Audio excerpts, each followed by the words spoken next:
মা খালাকতুল জিন্না ওয়াল ইনসা ইল্লা লিয়াবুদুন।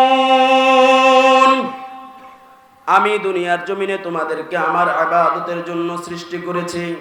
দুনিয়াতে তোমাদেরকে আমার ইবাদতের জন্য পাঠানোর পর অনেক বিধান আমি তোমাদের উপর ফরজ করেছি। তোমাদের উপর আমি রমজানের রোজাকে ফরজ করেছি। জিব্রাইলের মাধ্যমে আমি ওহী প্রেরণ করেছি। জিব্রাইল এসে জানায়া দেয়, হাবিবাল্লাহ, কুতিবা আলাইকুমুস সিয়াম কামা কুতিবা আলাল্লাযিনা মিন ক্বাবলিকুম লাআল্লাকুম তাত্তাকুন। আপনার উম্মতের উপরে আল্লাহ তাআলার পক্ষ থেকে রোজাকে ফরজ করে দেওয়া হয়েছে। হে দুনিয়ার জমিনের মানুষ, তোমাদেরকে দুনিয়াতে সৃষ্টি করার পর তোমাদের উপর আমি যাকাত নামক বিধানকে ফরজ করেছি। যাকাতের বিধান ফরজ করতে গিয়ে আমি জিব্রাইলের মাধ্যমে ওহী প্রেরণ করেছি। জিব্রাইল এসে জানায়া দেয়, হাবিব আমার, আল্লাহ তাআলা বলেছেন, খুদ মিন আমওয়ালিহিম সাদাকাতান তুতাহহিরুহুম। আপনি আপনার উম্মতদের থেকে, আল্লাহ তাআলার বান্দাদের থেকে যাকাত আর সদকা গ্রহণ করেন। হে দুনিয়ার জমিনের মানুষেরা, আমার দাসত্বের জন্য তোমাদের উপর আমি হজকে ফরজ করেছি। জিব্রাইলের মাধ্যমে ওহী প্রেরণ করলাম, ওয়ালিল্লাহি আলান নাসি হিজ্জুল বাইতি মান ইসতাতা ইলাইহি সাবিলা। যারা সামর্থ্যবান হবে তারা যেন আল্লাহ তাআলার ঘরে হজ করে। হে দুনিয়ার জমিনের মানুষ, আমার জমিনে আমার দ্বীন প্রতিষ্ঠার জন্য তোমাদের উপর জিহাদকে ফরজ করলাম। জিহাদ ফরজ করতে গিয়ে জিব্রাইলের মাধ্যমে ওহী প্রেরণ করলাম, কুতিবা আলাইকুমুল কিতাল। হে দুনিয়ার জমিনের ঈমানদার বান্দারা, তোমাদের উপর আল্লাহ তাআলার পক্ষ থেকে জিহাদ ফরজ হয়ে গেছে। তোমাদের উপর আমি নামাজকেও ফরজ করেছি। জিব্রাইলের মাধ্যমে ওহী প্রেরণ করি নাই। জিব্রাইলের মাধ্যমে আমি আল্লাহ বার্তা প্রেরণ করি নাই, বরং আমি আমার হাবিব মুহাম্মদুর রাসূলুল্লাহ সাল্লাল্লাহু আলাইহি ওয়াসাল্লামকে আমার আরশের মেহমান বানাইয়া আমার হাবিবকে এবং আমার হাবিবের উম্মতকে 5 ওয়াক্ত নামাজ হাদিয়া দিয়েছি। আল্লাহ তাআলা বলেন, হে দুনিয়ার জমিনের মানুষ, হে ঈমানদাররা, রমজানের রোজা তোমার উপর ফরজ হওয়ার পর রোজা রাখার জন্য তোমার শক্তির দরকার, রোজা রাখার জন্য তোমার সুস্থতার দরকার। ইয়া আইয়ুহাল্লাযীনা আমানুস্তাঈনু বিস-সাবরি ওয়াস-সালাহ। তুমি নামাজের মাধ্যমে রোজা রাখার জন্য শক্তি, সামর্থ্য, সুস্থতা আমার কাছে কামনা করো। হে দুনিয়ার জমিনের মানুষ, তোমার উপর যাকাত ফরজ করলাম, তোমার উপর হজ ফরজ করলাম। যাকাত আর হজ আদায় করার জন্য অর্থের দরকার। ইয়া আইয়ুহাল্লাযীনা আমানুস্তাঈনু বিস-সাবরি ওয়াস-সালাহ। নামাজের মাধ্যমে আমার কাছে অর্থের জন্য তুমি সাহায্য প্রার্থনা করো। জিহাদের ময়দানে বীর দর্পে তুমি যুদ্ধ করবা, নামাজের মাধ্যমে আমার কাছে শক্তি কামনা করো। আমি আল্লাহ তোমার দুনিয়ার জমিনের সমস্ত প্রয়োজন পূরণ করার জন্য তোমাকে আমি আল্লাহ নামাজ দিয়া দিলাম। নামাজের মাধ্যমে তুমি তোমার সমস্ত প্রয়োজন আমার কাছ থেকে চেয়ে নিবে। আল্লাহ তাআলা পবিত্র কোরআনের মধ্যে বলেন, ও আমার ঈমানদার বান্দা বান্দিরা, ওয়াসজুদু ওয়াক্তারিব, তোমরা সিজদা দাও আর আমার নিকটবর্তী হয়ে যাও। হাবিবে কিবরিয়া মুহাম্মদুর রাসূলুল্লাহ সাল্লাল্লাহু আলাইহি ওয়াসাল্লাম বলেন, আকরাবু মা ইয়াকুনুল আবদু মির রাব্বিহি ওয়া হুয়া সাজিদ। একজন ঈমানদার বান্দা সিজদারত অবস্থায় আল্লাহ তাআলার নিকট পৌঁছে যায়। বলে কি পরিমাণ পৌঁছে? বলে বান্দা যত বেশি সিজদা দেয় তত বেশি আল্লাহর নিকটবর্তী হয়ে যায়। এক পর্যায়ে বান্দা আল্লাহর নিকটবর্তী হইতে হইতে এতটাই নিকটবর্তী হয়ে যায় যে বান্দার মাঝে আর আল্লাহর মাঝে কোনো পর্দা থাকে না। মেরাজের রজনীতে আমার আপনার নবী ফখরে দু আলম মুহাম্মদুর রাসূলুল্লাহ সাল্লাল্লাহু আলাইহি ওয়াসাল্লামকে আল্লাহ তাআলা মেরাজে নিয়ে যেমনি ভাবে তার দিদার দিয়ে ধন্য করেছেন।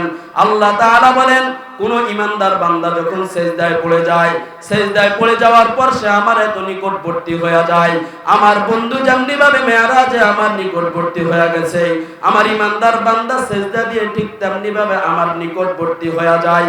এজন্য মুহাদ্দিসিনে কেরাম বলেন, as-সালাতু মি'রাজুল মুমিনিন। ঈমানদার বান্দা বান্দির মেরাজ হলো 5 ওয়াক্ত নামাজ। নামাজ বড় গুরুত্বপূর্ণ ইবাদত। আল্লাহ তাআলা বড় ভালোবেসে মোহাব্বত করে আল্লাহ তাআলা বান্দা বান্দিকে নামাজ হাদিয়া দিয়েছেন। সকলে জানেন মেরাজের রজনীতে সর্বপ্রথম আমার আপনার নবীকে 50 ওয়াক্ত নামাজ দেওয়া হয়। 5 ওয়াক্ত করে কমানোর পরে আমার নবীকে 45 ওয়াক্ত কমায়া দিয়া 5 ওয়াক্ত দেওয়া হলো।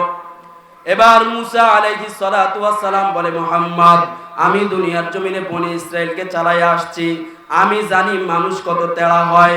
তোমার উম্মত দুনিয়ার জমিনে 5 ওয়াক্ত নামাজও পড়তে পারবে না। যাও আল্লাহর কাছে চলে যাও, গিয়ে 5 ওয়াক্তকে কমায়া নিয়ে আসো। আল্লাহর রাসূল বলে, না না, আমার আর যাইতে মন চায় না, আমার না বড় লজ্জা করে, আমার না বড় শরম করে। বারবার যাইতে যাইতে আল্লাহ তাআলা 5 করে 45 ওয়াক্ত কমায়া দিল, আর মাত্র 5 ওয়াক্ত রাখলো। এবার গেলে যদি আল্লাহ তাআলা পরিপূর্ণটা কমায়া দেয়, তাহলে আমার কি হালত হবে? আমার উম্মত সেজদা দিয়ে কার কাছে চাইবে? আমার উম্মত তার প্রয়োজনের কথা কার কাছে কিভাবে বলবে? না না, আমি আল্লাহ তাআলার কাছে যাব না। কিন্তু নবীর দিলটা তো ভাঙ্গা। হায়রে, মুসা তো বলেছে আমার উম্মত 5 ওয়াক্ত নামাজও নাকি পড়তে পারবে না। আল্লাহ ডাক দিয়া বলে, বন্ধু আমার, তোমার ভয় পাওয়ার কোনো কারণ নাই, ভরাক্রান্ত হওয়ার কোনো কারণ নাই, মনটা ভাঙ্গার কোনো কারণ নাই। তোমার যে উম্মতকে 5 ওয়াক্ত নামাজ আমি দেওয়ার কারণে তোমার কাছে মনে হয় মুসার কথার কারণে তোমার উম্মত 5 ওয়াক্ত নামাজ পড়তে কষ্ট হয়ে যাবে, মনে রেখো, তোমার উম্মতকে আমি যেই আল্লাহ 5 ওয়াক্ত নামাজ দিয়েছি, সেই আল্লাহই তোমার উম্মতকে দৈনন্দিন 5 বার ডেকে ডেকে কপালে সেজদা লাগায়া দেব। এজন্য যার সেজদা দেওয়ার নসিব হয় তাকে আল্লাহ ডাকে। যেই নাফরমানের সেজদা দেওয়ার নসিব হয় না, সেই নাফরমান আল্লাহর দয়া এবং রহমত থেকে অনেক দূরে, অনেক দূরে, অনেক দূরে। তাহলে বলেন, নামাজের গুরুত্ব আছে কি নাই? নামাজের মাধ্যমে কোন সুপার পাওয়ারের সাথে কথা হয়? আমেরিকা, দিল্লির দাদাবাবু, রাশিয়া, চীন, জাপান, তুরস্ক, কার সাথে? আল্লাহর সাথে, আল্লাহর সাথে। কিন্তু আজকে আমরা বড় দুঃখ আর হতভাগা, আমরা আল্লাহ নামাজকে যত বেশি গুরুত্ব দিয়েছে, বাস্তবতা হলো আমরা নামাজকে ঠিক তত বেশি অবহেলা করি। আল্লাহ নামাজকে যত বেশি গুরুত্ব দিয়েছে, বাস্তবতা হলো আমরা নামাজকে তত বেশি অবহেলা করি। দেখেন, আল্লাহ রসুল বলেছেন, ইমানদার এবং কাফের দুইয়ের মাঝে পার্থক্য হলো নামাজ। এখন বলবেন, এটা কিভাবে? এখন তো আল্লাহ রসুল বলেছেন, মিথ্যা হওয়ার কোনো সম্ভাবনা নাই। তারপরেও আমরা যেহেতু যুক্তি প্রমাণ খুঁজি, সে আলোকে একটা যুক্তি আপনাদের সামনে পেশ করি। আল্লাহ রসুল সাল্লাল্লাহু আলাইহি ওয়াসাল্লাম যখন মদিনায় হিজরত করে গেলেন, মদিনায় হিজরত করে যাওয়ার পর আল্লাহ তাআলার আদেশে আল্লাহ রসুল বাইতুল মুকাদ্দাসের দিকে ফিরে নামাজ পড়ে। এতদিন পর্যন্ত আল্লাহ রসুল নামাজ পড়েন বাইতুল্লাহর দিকে ফিরে, বাইতুল্লাহকে কিবলা বানিয়ে কাবার দিকে ফিরে নামাজ পড়ে। মদিনায় যাওয়ার পর আল্লাহর আদেশে নামাজ পড়ে কোন দিকে ফিরে? বাইতুল মুকাদ্দাসের দিকে ফিরে, সিরিয়ার জমিনের দিকে, এদিক দিয়ে ফিলিস্তিনের জমিনের দিকে। এদিক দিয়ে নবীজির মনটা বড় ভরাক্রান্ত, ভাঙ্গা। আল্লাহ যদি আবারও কিবলা সেই কাবার দিকে, বাইতুল্লাহর দিকে করে দিত, কতই না ভালো হতো। তো নবীজি যখন নামাজে দাঁড়ায় বাইতুল মুকাদ্দাসের দিকে তাকাইয়া ফিরে, তখন নবীজি বারবার দিলে দিলে চায় যে আল্লাহ তাআলা যদি আবার বাইতুল মুকাদ্দাস থেকে কিবলা ঘুরাইয়া বাইতুল্লাহর দিকে করে দিত। তো আল্লাহ ডাক দিয়া বলেন, কদ নারা তাকাল্লুবা ওয়াজহিকা ফিস সামা। হাবিব আমার, বন্ধু আমার, আপনি যে আকাশের দিকে তাকান, ফালা নুয়াল্লিয়ান্নাকা কিবলাতান তারদাহা, আপনি যে আকাশের দিকে চেহারা উঠান, এটা আমি আল্লাহ দেখি, উপলব্ধি করি। আমি জানি আপনি কি চান। আপনি শুনে রাখেন, কিবলাতান তারদাহা, অচিরে আপনার রব আপনার কিবলা ঘুরাইয়া দিবে যেদিকে আপনি চান সেদিকে, অর্থাৎ বাইতুল্লাহর দিকে, কাবার দিকে। এরপরে আল্লাহ বলেন, ফাওয়াল্লি ওয়াজহিকা শাতরাল মাসজিদিল হারাম। হাবিব আমার, আপনি আপনার চেহারাকে মসজিদে হারামের দিকে, বাইতুল্লাহর দিকে ফিরে আবার নামাজ পড়া শুরু করেন। তাহলে বলেন, নবী যে আগে নামাজ পড়তো কোন দিকে ফিরে? বাইতুল্লাহর দিকে ফিরে। এখন নামাজ পড়ে কোন দিকে ফিরে? বাইতুল্লাহর দিকে ফিরে। মাঝখানে 17 মাস পর্যন্ত আল্লাহর আদেশে নামাজ পড়েছেন কোন দিকে ফিরে? বাইতুল মুকাদ্দাসের দিকে ফিরে। এখন সাহাবায়ে কেরামের মধ্যে কিছু সরল মনা সাহাবা আল্লাহ রসুলকে বললেন, ইয়া রাসূলুল্লাহ, ইয়া হাবিবাল্লাহ, আমরা আগে নামাজ পড়তাম বাইতুল্লাহর দিকে ফিরে, এখনো নামাজ পড়ি বাইতুল্লাহর দিকে ফিরে, মাঝখানে 17 মাস নামাজ পড়লাম বাইতুল মুকাদ্দাসের দিকে ফিরে। একসাথে তো দুইটা জিনিস সঠিক হতে পারে না। আপনার কাছে আমাদের জিজ্ঞাসা প্রশ্ন, আমরা যে বাইতুল মুকাদ্দাসের দিকে ফিরে 17 মাস নামাজ পড়লাম, আল্লাহ কি আমাদের সেই নামাজগুলো নষ্ট করে দিয়েছে? বুঝে থাকতে বলেন, সাহাবায়ে কেরামের প্রশ্ন কি ছিল? আল্লাহ কি আমাদের নামাজ, আওয়াজ দেন, আল্লাহ কি আমাদের নামাজ নষ্ট করে দিয়েছে? সাহাবায়ে কেরামের এই প্রশ্নের জবাবে আল্লাহ বলেন, হাবিব আমার, আপনি আপনার সাহাবীদেরকে জানায়া দেন, ওয়ামা কানাল্লাহু লিয়ুদিআ ঈমানাকুম, যে তোমাদের রব আল্লাহ এমন নয় যে তোমাদের ঈমান নষ্ট করে দিবে। বলেন, সাহাবায়ে কেরাম জানতে চাইলো কি, আল্লাহ কি আমাদের নামাজ নষ্ট করে দিয়েছে? আল্লাহ জবাব দিচ্ছেন, আল্লাহ এমন নয় যে তোমাদের ঈমান নষ্ট করে দিবে। এখান থেকে মুফাসসিরিনে কেরাম বলেন, যেই বান্দার জীবনে নামাজ আছে তার ঈমান ঠিক আছে, যেই নাফরমানের জীবনে নামাজ নাই সেই নাফরমানের ঈমান ঠিক নাই। এজন্যই তো বড় পীর আব্দুল কাদের জিলানী রাহমাতুল্লাহি আলাইহি বলেন, যেই নাফরমানের কপালে জীবনে সেজদা লাগে নাই, যেই নাফরমান জীবনে আল্লাহর গোলামির জন্য নামাজে দাঁড়ায় নাই, সেই নাফরমানকে ইমানদার মুসলমানদের গোরস্থানে দাফন করাই যাবে না। বড় কঠিন কথা, বড় কঠিন কথা। আজকে সমাজে বড় বড় লকব নিয়ে চলি, বড় দানবীর বড় দানশীল লকব নিয়ে চলি, হাজি সাহেব গাজী সাহেব লকব নিয়ে চলি, নামাজের কোনো খবর, নামাজের কোনো খবর। তাহলে বলেন, আমরা নামাজ পড়তে রাজি আছি তো ইনশাআল্লাহ? আল্লাহ আপনি আপনার এই বান্দাদেরকে কবুল করে নেন। আয় আল্লাহ, তাদেরকে 5 ওয়াক্ত নামাজে 5 বার আপনি ডেকে ডেকে আপনার কুদরতি পায়ে সেজদা দেওয়ার তৌফিক দিয়ে দেন। দেখেন, আমরা অনেকে নামাজ পড়ি, কিন্তু নামাজটা জামাতে পড়ি না, ঘরে পড়ি। অথচ আল্লাহ রাসূল সাল্লাল্লাহু আলাইহি ওয়াসাল্লাম বলেন, তাবদুলু সলাতিল জামাআতি সলাতাল ফারদি বি27 দারাজা। একাকী নামাজ পড়ার চেয়ে, ঘরে নামাজ পড়ার চেয়ে জামাতে নামাজ পড়া আল্লাহর কাছে 27 গুণ বেশি সওয়াবের বিষয়। একাকী নামাজ পড়ার চেয়ে জামাতে নামাজ পড়া 27 গুণ বেশি সওয়াব। এরপরে অনেকে জামাতে নামাজ পড়ে, কিন্তু ইমাম সাহেব 2-4 রাকাত শেষ করার পরে এসে জামাতে শরীক হই। অথচ আল্লাহর হাবিব সাল্লাল্লাহু আলাইহি ওয়াসাল্লাম বলেন, ও দুনিয়ার জমিনের উম্মতেরা, মান সাল্লা লিল্লাহি 40 ইয়াওমান ইউদরিকুত তাকবীরাতাল উলা, আমার যে উম্মত 40 দিন তাকবীর উলার সহিত নামাজ পড়বে, অর্থাৎ ইমাম সাহেব যখন প্রথম তাকবীর বলে, প্রথম তাকবীরের সাথে ইমামের সাথে শরীক হবে নামাজে, এইভাবে 40 দিন পর্যন্ত আমার যে উম্মত আমল করতে পারবে, আল্লাহ তাআলা কুতিবা লাহু বারাআতান, ওই উম্মতকে 2টা সার্টিফিকেট দিবে। 1 নাম্বার বারাআতুম মিনান নিফাক, আল্লাহ ওই উম্মতকে মুনাফিকের খাতা থেকে বাদ করে দিবে, মুনাফিকি থেকে আল্লাহ ওই উম্মতকে হেফাজত করবে। 2 নাম্বার কুতিবা লাহু মিনান নার, আল্লাহ ওই উম্মতকে জাহান্নাম থেকে হেফাজত করে নেবে। যে উম্মত তাকবীরুল্লাহর সহিত নামাজ পড়বে, আল্লাহ পাক রব্বুল আলামিন ওই উম্মতকে জান্নাত থেকে দূরে সরায়া দিবে। কিয়ামতের ময়দানে ব্যাপারটা যখন কঠিন হয়ে যাবে, জমিনটা যখন তামার হবে, সূর্যের তাপে মাথার মগজগুলো যখন টকবক করে উতরাইতে থাকবে, আজকে দুনিয়ার জমিনে সূর্যটা 9,30,00,000 মাইল দূরে অবস্থিত। কিয়ামতের ময়দানে সূর্যটা যখন মাথার আধা হাত উপরে চলে আসবে, ইয়াউমা লা ইয়ানফা'ু মালুন ওয়ালা বানুন, দুনিয়ার জমিনের সন্তান সম্পত্তি কোনো কাজে আসবে না।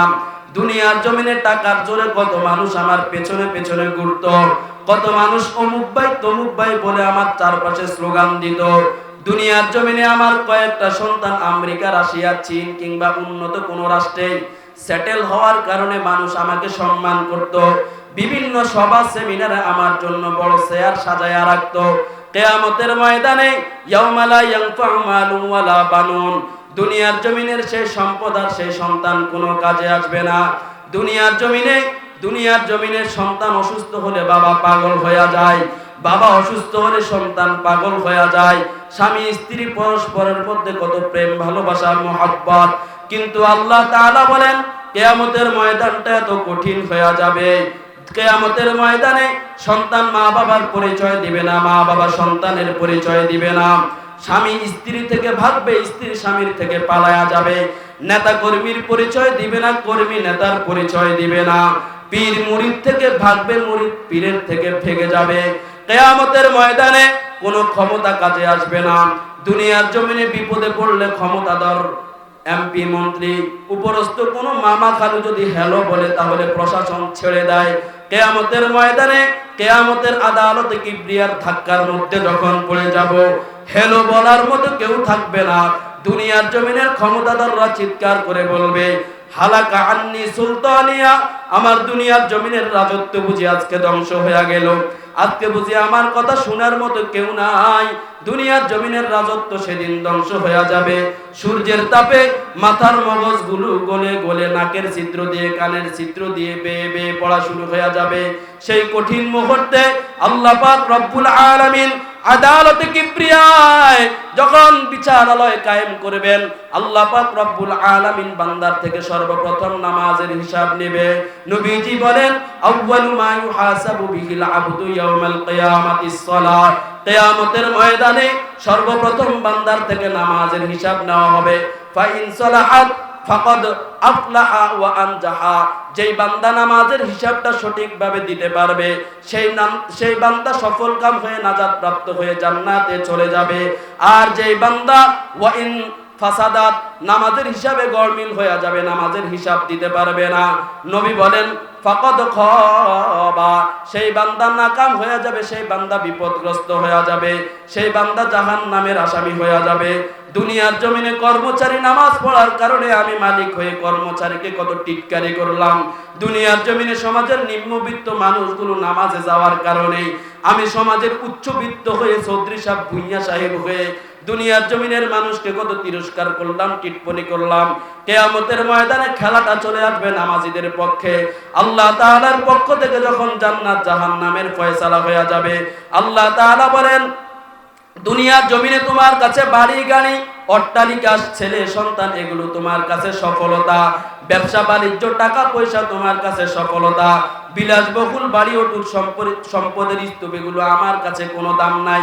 আমার কাছে মূল্য হলো, আমার কাছে সফলতা হলো আমার যে ইমানদার বান্দা দুনিয়ার ক্ষুদ্র হায়াত পেয়ে 50 বছর 60 বছরের হায়াত পেয়ে হায়াতকে কাজে লাগাইয়া আমার যে বান্দা ফামান যুহজিহা আনিন নার ওয়া উদখিলাল জান্নাতা ফাকাদ ফাজ, নিজেকে জাহান্নামের আসামি থেকে মুক্ত করে জান্নাতের মেহমান বানাইতে পারলো, আমার কাছে ওই বান্দা হলো সফলকাম বান্দা।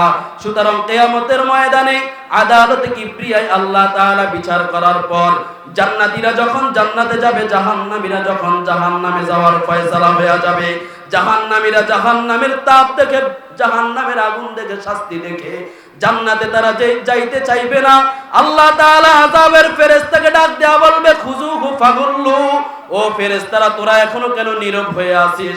জাহান্নামের আগুনের কড়া, জাহান্নামের আগুনের শিকল এদেরকে গলার মধ্যে পেঁচায়া দে, এদের শরীরের মধ্যে পেঁচায়া দে, তারপর টেনে টেনে এদেরকে জাহান্নামের দিকে নিয়ে যা। জাহান্নামের ফেরেশতারা যখন শিকল পরাইয়া জাহান্নামীদেরকে জাহান্নামের দিকে নিয়ে যাবে, জান্নাতীরা ডাক দেয়া বলবে, মা সালাকাকুম ফি সাকার, হে জাহান্নামীরা, দুনিয়ার জমিনে একই রাস্তায় চলতাম, দুনিয়ার জমিনে একই সমাজে চলাফেরা করতাম, একই বাজার থেকে কেনাকাটা করতাম, দুনিয়ার জমিনে একই মালিকের দোকানে কর্মচারী হিসাবে কাজ করতাম, দুনিয়ার জমিনে একই সাথে বিচার আচার সালিশ দরবার করতাম, দুনিয়ার জমিনে একই সাথে আমরা আত্মীয়তার বন্ধনে কত খেলাধুলা করতাম, দুনিয়ার জমিনে একসাথে আমাদের কত মজা মাস্তি আড্ডা ছিল, আজকে তোরা কেন জাহান্নামী হয়ে গেলি? জাহান্নামীরা তখন ডাক দেয়া বলবে, দুনিয়ার জমিনে একসাথে চলতাম, একসাথে আড্ডা দিতাম, দুনিয়ার জমিনে একই সাথে একই মালিকের কর্মচারী হয়ে ডিউটি করতাম, কিন্তু মসজিদে যখন আযান হয়ে যাইত, রবের পক্ষ থেকে যখন হাইয়া আলাস সালার এলান চলে আসতো, রবের পক্ষ থেকে যখন হাইয়া আলাল ফালার এলান চলে আসতো, আমরা নামাজে যাইতাম না, তোমরা নামাজে যাইতে। মা সালাকাকুম ফি সাকার ক্বালু লাম নাকু মিনাল মুসাল্লিন, দুনিয়ার জমিনে আমরা নামাজি ছিলাম না, দুনিয়ার জমিনে আমরা নামাজ পড়ি নাই, এজন্য আজকে আমরা জাহান্নামী হয়ে গেলাম। এই তো হলো যারা নামাজ পড়ে নাই তাদের ইতিহাস। কিন্তু দুনিয়ার জমিনে কিছু মানুষ আছে নামাজ পড়েও জাহান্নামী। আল্লাহ তাআলা বলেন, ও দুনিয়ার জমিনের মানুষ, তোমার দুনিয়ার জমিনের শান্তি, পরকালীন জীবনের মুক্তি যদি পেতে চাও, কদ আফলাহাল মুমিনুন আল্লাযীনা হুম ফি সালাতিহিম খাশিউন, তোমার দিল এবং মন আমার সাথে লাগাইয়া খুশু খুজুর সাথে একাগ্রতা চিত্তে আমার জন্য নামাজ পড়ো, আমার কুদরতি পায়ে তুমি লুটায়া পড়ে সেজদায় পড়ে যাও। এরপরে আল্লাহ তাআলা বলেন, দুনিয়ার জমিনে যেই মানুষগুলো ধ্যান মন নিয়া, যেই মানুষগুলো একাগ্রতা নিয়ে আমার ইবাদত করে, আমার কুদরতি পায়ে সেজদায় লুটায়া যায়, ফাকাদ আফলাহা, দুনিয়ার জমিনে এই মানুষগুলো বড় সফল কাম। এরা দুনিয়ার জমিনে শান্তিতে থাকবে, পরকালীন জিন্দেগিতে এরা মুক্তি পেয়ে যাবে। কিন্তু দুনিয়ার জমিনে আর শ্রেণীর মুসলমান থাকবে, ফাওয়াইলুল লিল মুসাল্লিন। আল্লাহ বলেন, দুনিয়ার জমিনের ওই সমস্ত নামাজি, তাদের জন্য আমার পক্ষ থেকে বড় ধমকি, তাদের জন্য আমার পক্ষ থেকে বড় সতর্কতা, তাদের জন্য আমি জাহান্নামের যন্ত্রণাদায়ক আযাব শাস্তি রেডি করে রেখেছি। ফাওয়াইলুল লিল মুসাল্লিন আল্লাযীনা হুম আন সালাতিহিম সাহুন, যারা দুনিয়ার জমিনে নামাজ পড়তো কিন্তু নামাজে দাঁড়ায়া ব্যবসায়িক হিসাব করত, যারা দুনিয়ার জমিনে নামাজ পড়তো, মেয়েটাকে বিয়ে দেওয়া লাগবে, এখন সামাজিক একটা অবস্থান তৈরি করা দরকার, যারা দুনিয়ার জমিনে নামাজ পড়তো নির্বাচনে জিতার জন্য, যারা দুনিয়ার জমিনে নামাজ পড়তো সমাজের মানুষের কাছে একটু সুনাম সুখ্যাতি অর্জন করার জন্য, এরা দুনিয়ার জমিনে নামাজ পড়েছে ঠিক, কিন্তু নামাজ পড়েও জাহান্নামী হয়ে গেল। তাহলে এক শ্রেণীর মানুষ নামাজ না পড়ে জাহান্নামী, আর শ্রেণীর মানুষ নামাজ পড়ে জাহান্নামী, আর যারা প্রকৃত নামাজি তারা হয়ে যাবে জান্নাতি। তাহলে বলেন, আপনি কোন নামাজি হবেন, জান্নাতি নামাজি নাকি জাহান্নামী নামাজি? আল্লাহ আপনি আমাদেরকে জান্নাতি নামাজি হওয়ার তৌফিক দান করেন। বলেন, এতক্ষণের আলোচনায় কি বুঝলেন? নামাজের ফজিলত আছে নাকি নাই? নামাজের প্রয়োজন আছে নাকি নাই? নামাজের গুরুত্ব আছে নাকি নাই? নামাজ পড়তে হবে নাকি না পড়লেও চলবে? মাঝে মাঝে নাকি সব সময়? বলেন, মাঝে মাঝে নাকি সব সময়? আল্লাহ রাসূল সাল্লাল্লাহু আলাইহি ওয়াসাল্লাম বলেন, দেখেন চমৎকার কথা, নবীজি সাল্লাল্লাহু আলাইহি ওয়াসাল্লাম বলেন, ইদা আদনাবাল আবদু নুকিতা ফি কলবিহি নুকতাতুন সাউদা, আমার কোন উম্মত যখন গুনাহ করে, গুনার কারণে আমার উম্মতের কলবের মধ্যে কালো দাগ পড়ে যায়। আমার উম্মত বেগানা নারীর দিকে তাকাইলো, কলবে কালো দাগ পড়ে গেছে। উম্মত নামাজ পড়ে নাই, আল্লাহ তাআলার আহ্বানে সাড়া দেয় নাই, কলবে না কালো দাগ পড়ে গেছে। উম্মত মিথ্যা কথা বলেছে, ধোঁকাবাজি প্রতারণা করেছে, ওজনে কম দিয়েছে, মিথ্যা কার্য সিদ্ধি করে ব্যবসায় কয়েক টাকা বেশি লাভবান হয়েছে। আমার উম্মতের কলবের মধ্যে গুনার কারণে কালো দাগ পড়ে গেছে।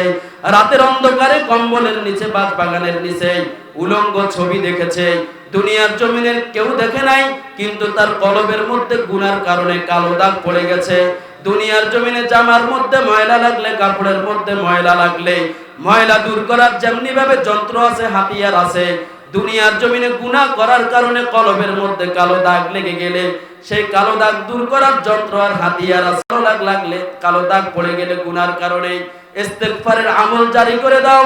এরপরে নবীজি সাল্লাল্লাহু আলাইহি ওয়াসাল্লাম বলে, উম্মত দুনিয়ার জমিনে চলার পথে, বলার পথে, রাতের অন্ধকারে, দিবালোকে, সূর্যের আলোতে, ইচ্ছায় অনিচ্ছায়, জানা অজানায়, ছোট বড় যেই গুনাহগুলো তোমার দ্বারা হয়ে যায়, সেই গুনাহগুলো তোমার আমলকে বরবাদ করে দেয়, তোমার কলবকে কালো করে দেয়, তোমার কলবকে নষ্ট করে দেয়।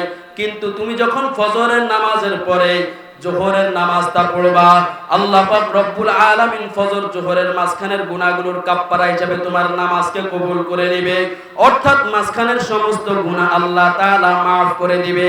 আবার বান্দা যখন আসর পড়বে, জোহর থেকে আসরের মধ্যবর্তী গুনাহ আল্লাহ মাফ করে দিবে। বান্দা যখন মাগরিব পড়ে, আসর থেকে মাগরিবের মধ্যবর্তী গুনাহ আল্লাহ মাফ করে দেয়। বান্দা যখন ঈশা পড়ে, ঈশা আর মাগরিবের মধ্যবর্তী গুনাহ আল্লাহ মাফ করে দেয়। বান্দা যখন ফজরটা জামাতের সহিত আদায় করে, রাতের বেলা বান্দার যারা যদি কোনো সগীরা গুনাহ হয়ে যায় আল্লাহ তাআলা সেই গুনাহগুলো মাফ করে দেয়। বলেন তো দুনিয়ার জমিনে আমার কাছে যদি আমার সন্তান আসতে চায়, সন্তানের গায়ের মধ্যে যদি ময়লা থাকে, আমি আমার সন্তানকে ময়লা সহকারে নেব না, আগে পরিষ্কার পরিচ্ছন্ন করব। এর চেয়ে সহজ উদাহরণ, দুনিয়ার জমিনে কোনো মানুষ যদি একটা পাত্র নিয়ে আমার কাছে এসে আর বলে ভাই আমাকে একটু দুধ দেন, আমি তাকে ওই পাত্রের মধ্যে দুধ দিতে গেলাম, দুধ দিতে যাওয়ার সময় দেখি পাত্রের মধ্যে ময়লা দেখা যায়, বলেন তো আমি বুদ্ধিমান সচেতন মানুষ হলে সেই পাত্রের মধ্যে কখনো তাকে দুধ দিব কিনা? কখনো দিতে পারি না। বরং আমি তাকে বলবো তোমার পাত্রের মধ্যে ময়লা, এই ময়লা পাত্রের মধ্যে দুধ দিলে আমার দুধটাও বরবাদ হয়ে যাবে, নষ্ট হয়ে যাবে। সুতরাং আগে তুমি পাত্রটা পরিষ্কার করে নাও, তারপরে দুধ নেওয়ার জন্য আসো। বান্দা আল্লাহকে পেতে চায়, আল্লাহর ভালোবাসা মারিফাত দিদার অর্জন করতে চায়, গুনাহওয়ালা কলব নিয়ে যখন চায়, আল্লাহ বলে বান্দা আমার মারিফাত দিদার, আমার মুহাব্বত, এগুলা হলো অত্যন্ত পবিত্র জিনিস, এগুলা হলো অত্যন্ত গুরুত্বপূর্ণ জিনিস। সুতরাং এগুলো আমি তোমার নাফাক অন্তরের মধ্যে দেব না। আগে তুমি তওবা করো, ইস্তেগফার করো, নামাজ পড়ে তোমার কলবকে গুনাহ মুক্ত করো, গুনার নাপাক ময়লাগুলো তোমার কলব থেকে বের করে দাও। আমি আল্লাহর দাসত্বের জন্য নামাজে দাঁড়ায়া ব্যবসার নাপাক ময়লা তোমার কলব থেকে দূর করে দাও, দুনিয়া নামক নাপাক ময়লা তোমার কলব থেকে দূর করে দাও। তোমার কলবকে যখন তুমি সমস্ত গুনাহ থেকে, দুনিয়া থেকে, ব্যবসা বাণিজ্য থেকে, তোমার সংসার থেকে, সমস্ত নাপাকি থেকে মুক্ত করে আমি আল্লাহর কাছে আসতে পারবা, আমি আল্লাহ তোমার সেই কলবের মধ্যে আমার ভালোবাসা দিদার মহব্বত দিয়ে ভরপুর করে দেব। আল্লাহ রাসূল সাল্লাল্লাহু আলাইহি ওয়াসাল্লামের জালিলুল কদর সাহাবী হযরত হুযায়ফা রাদিয়াল্লাহু তাআলা আনহু আল্লাহর রাসূলের অনেক গোপন কথা জানতেন, আল্লাহর রাসূলের অনেক গোপন তথ্য জানতেন। হযরত হুযায়ফা রাদিয়াল্লাহু তাআলা আনহুকে মদিনার জমিনে কারা কারা মুনাফিক তাদের একটা লিস্টি আল্লাহ তাআলা দিয়া দিলেন। হযরত হুযায়ফা জানেন মদিনার জমিনে মুনাফিক কারা কারা, যেই তথ্য আর কেউ জানে না, কোন সাহাবায়ে কেরাম জানে না। হযরত ওমর মাঝে মাঝে হযরতে হুযায়ফার হাত ধরে জঙ্গলে নিয়ে যায় আর বলে নীরবে নিবৃতে আমাকে বলো না আল্লাহর রাসূল যে তোমাকে মুনাফিকদের লিস্টি দিয়েছিল, সেই মুনাফিকদের লিস্টির মধ্যে আমি উমরের নাম আছে কিনা। এভাবে আরেকজন সাহাবী হযরত হুযায়ফাকে ডাক দেয়া বলে বন্ধু হুযায়ফা, আল্লাহর রাসূল তোমাকে মুনাফিকদের যেই লিস্টি দিয়েছিল বলো না সেই লিস্টির মধ্যে আমার নাম আছে কিনা।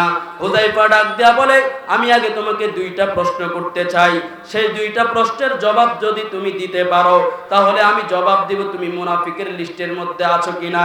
হুযায়ফা ডাক দেয়া বলে হাল তুসল্লি, বলো তো তুমি নামাজ পড়ো কিনা। সাহাবী ডাক দেয়া বলে হ্যাঁ আমি 5 ওয়াক্ত নামাজ যথা সময়ে আদায় করি। এরপর হুযায়ফা ডাক দেয়া বলে হাল তাস্তাগফিরু ইযা আযনাবতা, যখন তোমার দ্বারা গুনাহ হয়ে যায় তুমি সাথে সাথে তওবা করে নাও কিনা। হুযায়ফার প্রশ্নের জবাবে ওই সাহাবী বলে হ্যাঁ যখন আমার দ্বারা আল্লাহ না করুন যদি কখনো কোনো গুনাহ হয়ে যায় সাথে সাথে আমি তওবা করে নিই।